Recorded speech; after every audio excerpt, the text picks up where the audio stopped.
is Davis Mberia. Vipi?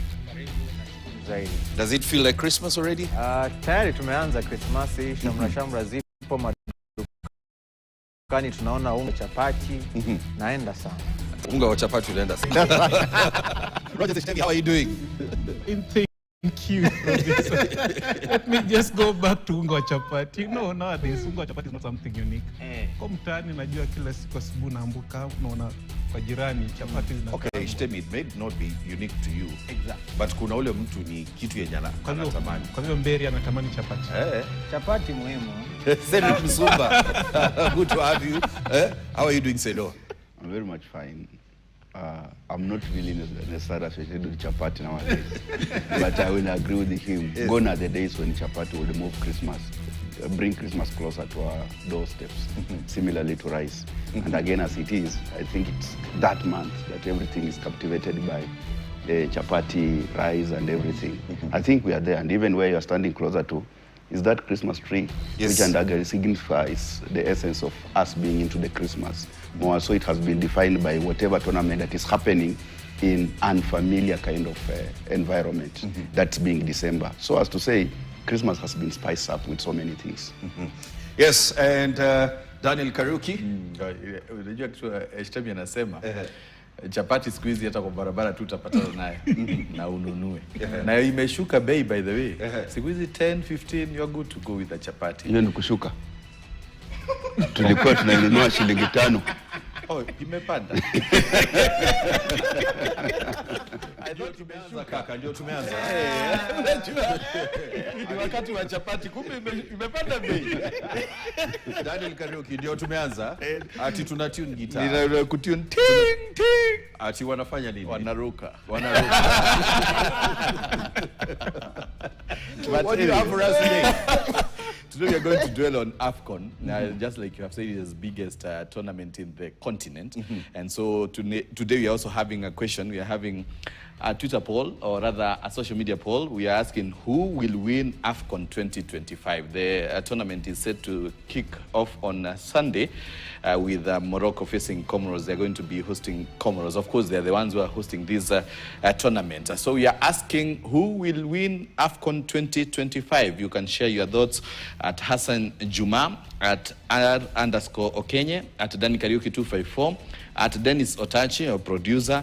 But 22151 is our SMS number. That's 22151, and it is free of charge. So you can send your number who you think will win this tournament 2025, AFCON 2025.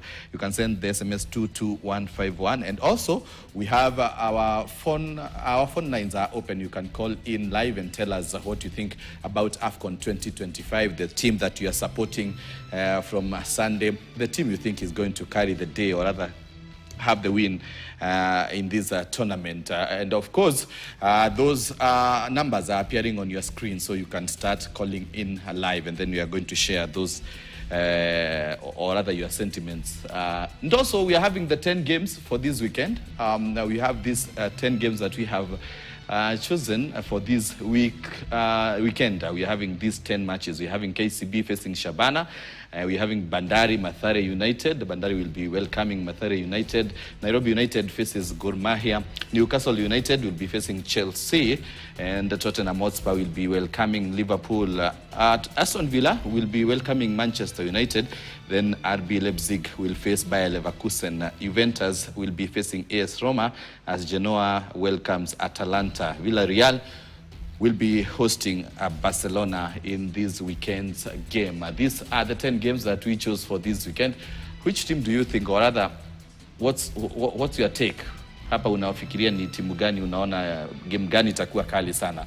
And maybe you can also give us your predictions on these 10 games that we have talked about. And we are going to be looking at the predictions later on, our slips, Robinson Okenye as well as Hassan Juma's slip. But for now, over to you, Robinson. Yes, before we get into the Africa Cup of Nations, I want us to take a look at what happened this week.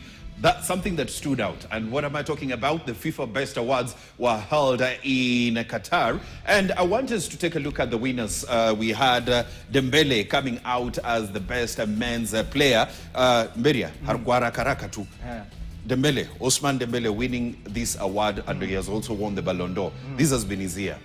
Mchango mkubwa ambao jitihada zake angalau zimeweza kupewa maua yake. Alishinda klabu bingwa barani Ulaya akipa PSG dimba hilo ama taji hilo kwa mara ya kwanza, na pia amekuwa katika mchango mkubwa wa timu yake ya taifa, nazungumzia timu ya Ufaransa, na kiasi kikubwa pia ameweza kuonyesha dunia nzima kwamba unaweza kuwa mchezaji kwamba leo hauzungumziwi sana, lakini ukitoka hapa ukienda pale utazungumziwa zaidi. Alitemwa na Barcelona, ila alipokwenda kule PSG mambo yakabadilika. Amepewa alichofaa kupewa. Roger Sishtemi, Luis Enrique was named as the coach of the year at the awards. Deno, tusonge haraka. Yes, Luis Enrique was named as the best coach of the year. What do you make of that after winning with PSG, the Champions League, and of course, just recently, he won the Intercontinental Cup with the PSG against Flamengo? I think whatever Dembele has earned definitely goes also to Luis Enrique, because he's the boss, and you know, when your boy does well, you also get some credit. And also during the previous award, Ballon d'Or, he also won an award. That tells you that he has tried to transform this PSG team. It was really looking not a stable team when he went there. Of course, he had superstars, but now he tamed them, and maybe the exit of Mbappe, many thought that that would be the end of Luis Enrique, but he came in with this Spanish type of coaching, and here he is. He's getting those awards like as if he's at Barcelona. So I think kudos to him, and I think more are coming. And you know, he has made the French League One to be a very competitive league, and that's why this award will of course make him look like one of the best bosses in the world. Cedric Musumba, Donnarumma was named as the goalkeeper of the year. He's the men's goalkeeper. What did you make of him? Remember, this, of course, also goes back to when he was at PSG before moving to Manchester City.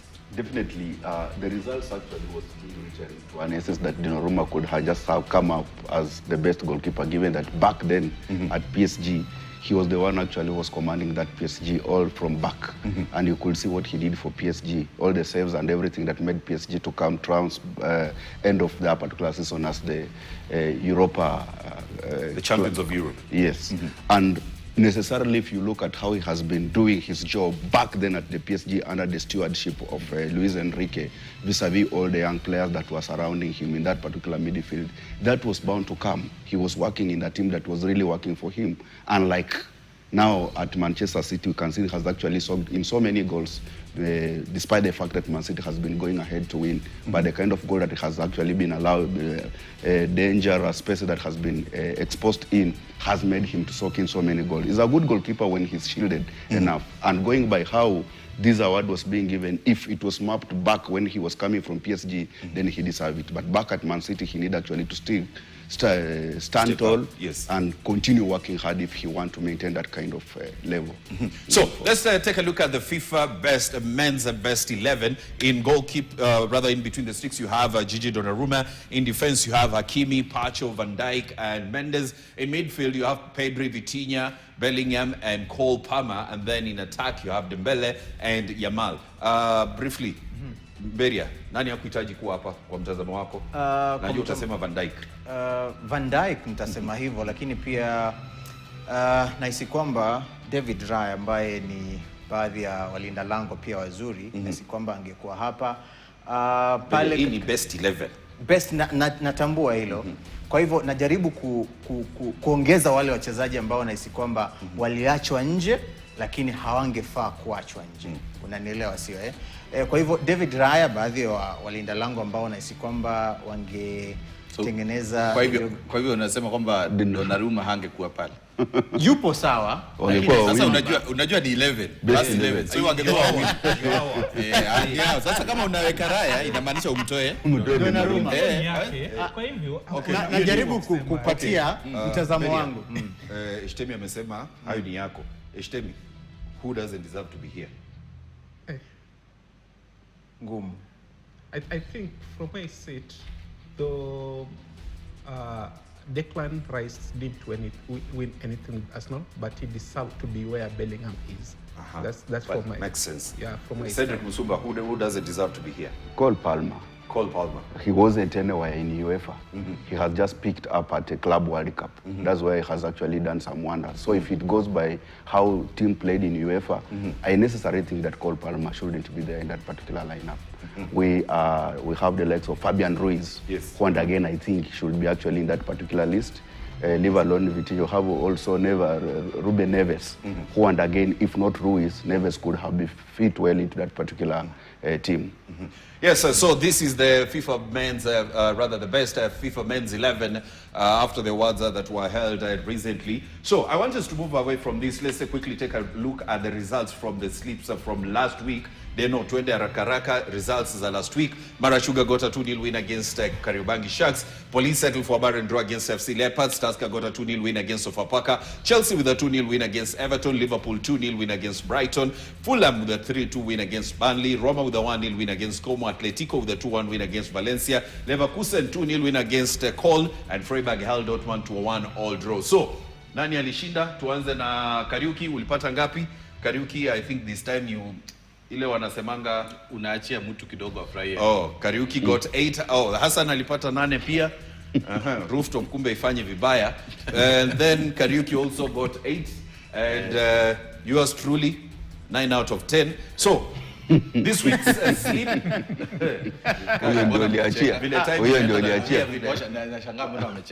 This week's sleep. Kariuki, please give us your predictions. Tupe prediction yangu. These are the games that we're having, the 10 yes, games, but these predictions. Are the predictions from my side. KCB Shabana, nimesema mighty Shabana. Bandari facing Mathare United either side. Nairobi United Gor Mahia. I've gone with Gor Mahia to try and kurudi juu kidogo. Newcastle United play Chelsea, gone with the goals over 1.5. Tottenham Hotspur, Liverpool either side can win. Aston Villa, Manchester United over 1.5. RB Leipzig facing Bayer Leverkusen, either side can win. Juventus will be facing AS Roma. Nimesema mabao yatakuwa mengi.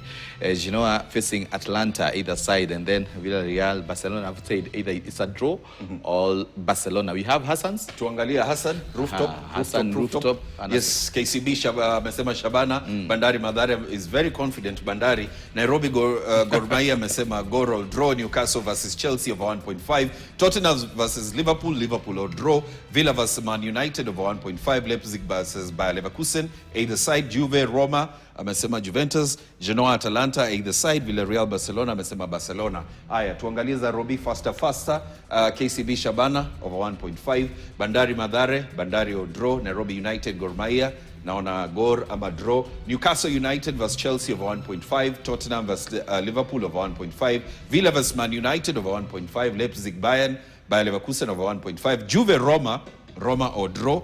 Genoa versus Atalanta or draw. Villarreal versus Barcelona over 1.5. Now, those we finished with the predictions za hii weekend. Kariuki,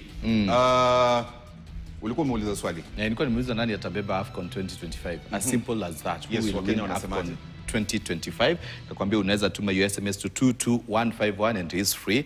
And also you have that question on our social media platforms. Wacha kwanza nisome kwa 22151 kwa sababu SMS ni nyingi sana. Alafu ukituma your answer pia weka jina. Ni nani ametuma ndio ninaweza kusoma because I can see messages but they don't have majina ya wenye wanatuma. Identity. Yes. Egypt, mwingine anasema Senegal, another one also has said Senegal. Then we have one saying Egypt. Morocco will win AFCON 2025. Another person says Morocco also. Ni Chris from Migori, unaona sasa unatuma hivyo. Algeria all the way, ni Georgie Eldoret. Morocco to win, hujasema jina, kuna mwenye amesema South Africa. I'm Vincent Muloli from Ruaraka. Egypt is going to win this AFCON since Salah and Manmouche have something to prove. Egypt will find its lost glory. Huyo ni Vincent. And then we have Wenani Noah tuned in from Mukunda, Cape Verde all the way. And then hello, the home of sports. My name is Prince. As for me, my AFCON winners will either be Morocco or Senegal. Then we have someone else saying Morocco or Egypt. So continue sending in your SMSs. Maybe before ni refresh, kuna Dixon, hii ni kwenye Facebook ya KTN, Facebook ya KTN News Kenya. We have Dickens anasema, we as the East African countries, we are bringing our one Bisaka. Fimbo, wow.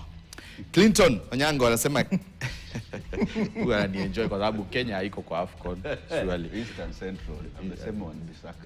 No, The nasema country that is closest to Kenya. Yes. huyo nimemuelewa. Nasema huyu mwingine wa pili Clinton Onyango anasema Kenya haiko AFCON. Now Iko AFCON now- 2027. Now that Clinton amesema AFCON 2027, let's take a break. Ndio tukirudi tuingie tu AFCON. Moja kwa moja. Moja kwa moja. So We take a short break. When we come back, we go fully out on AFCON 2025.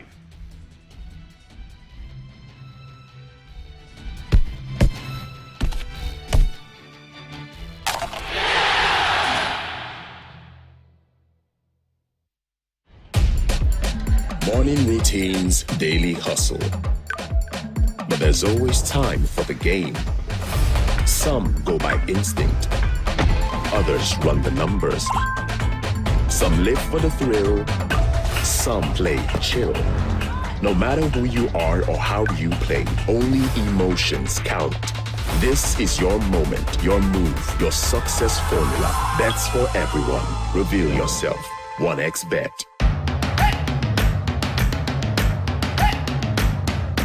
The final episode, the grand finale with an